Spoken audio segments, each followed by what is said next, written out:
Ah, Christmas, that time of year when the air is full of expectation. So let's you and I escape into a moment of utter indulgence. Here is something that is so wickedly easy to make that delivers a salty, sweet hit with such joyful abandon.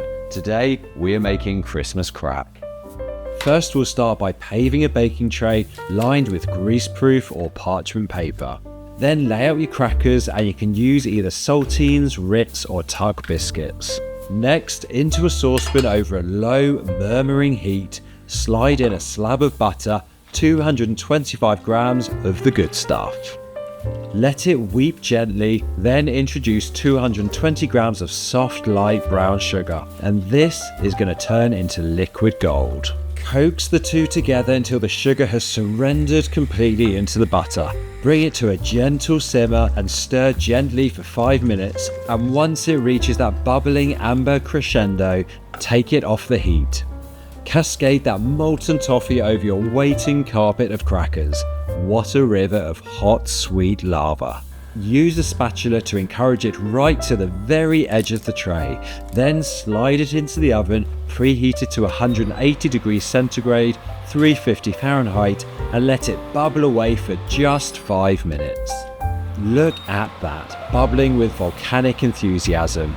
Then take it out of the oven and leave it to settle and cool just slightly, enough to let it catch its breath.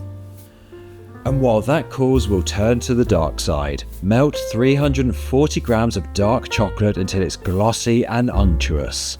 And for a bit of Technicolor crunch, take 60 grams of M&Ms, trap them in a bag and give them a good therapeutic bashing.